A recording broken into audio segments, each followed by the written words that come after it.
Pharmacodynamics refers to the mechanisms and effects of medications within the body. Or, more simply, it's what medications do to the body and how they do it. Alright, so in order to have an effect, most medications have to reach their target cells and bind to a receptor. Receptors are specialized proteins both on the cell membrane and inside the cell that can bind to a ligand. Now that ligand could be an agonist, which is a molecule that binds and activates a receptor. This means the receptor changes its shape or activity, and that gives rise to a signal cascade of intercellular molecules, the second messengers, which ultimately results in some change in the cell's function.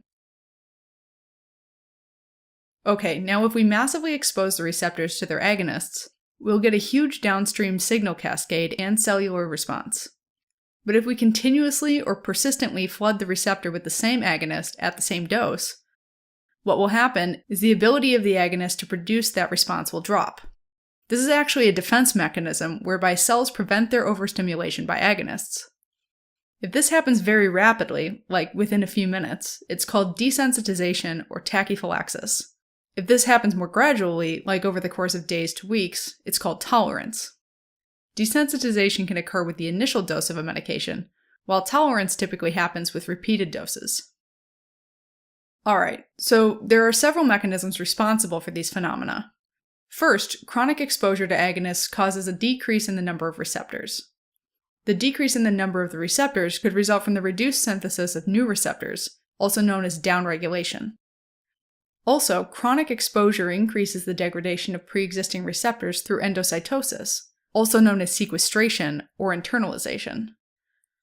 This is where the cell swallows up the receptor in vesicles, pinching off the cell membrane, and sends them to the lysosome for digestion.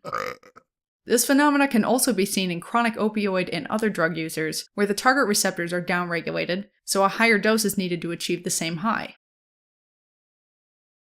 Alternatively, the receptors may be modified where they are uncoupled from their intercellular signaling pathway, meaning they can't activate the secondary messenger proteins anymore. This type of response is very rapid and mainly causes desensitization. When exposed to high doses of epinephrine, G-protein-coupled receptors, or GPCRs for short, get phosphorylated by intercellular enzymes called G-protein-coupled receptor kinases, or GRKs.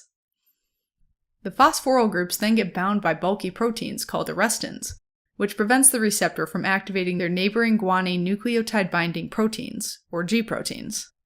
At the same time, arrestins tag the receptors for endocytosis, reducing the number of receptors on the cell membrane. In other cases, desensitization, or tolerance, arises from the exhaustion of intermediate messenger molecules. Take amphetamine, for example, which normally causes the release of amines like dopamine, serotonin, and noradrenaline from the nerve terminal into the synaptic cleft. Amine stores are limited, though, so continuous amphetamine use can lead to their depletion.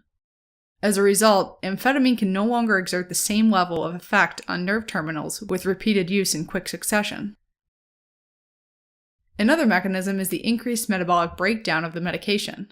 An example is alcohol tolerance, where chronic use causes the body to increase production of enzymes that break down ethanol into inactive products. On the flip side, tolerance to nitrovasodilators, like nitroglycerin, is a consequence of their decreased metabolism, since their metabolite, nitric oxide, is the substance that causes the vasodilation. Lastly, the effects of a medication may be limited because of a physiological adaptation of the body. For example, diuretics like thiazides, which decrease reabsorption of water, could gradually become less effective in lowering blood pressure, as the renin-angiotensin-aldosterone system increases its activity to maintain the blood pressure at high levels. Alright, as a quick recap, desensitization or tachyphylaxis refers to a rapid onset decrease in the effects of a medication after repeated exposure, whereas tolerance has a gradual onset. They arise from various mechanisms including a change in receptors, either downregulation or translocation, exhaustion of messengers, increased metabolic degradation of the medication, and physiological adaptation.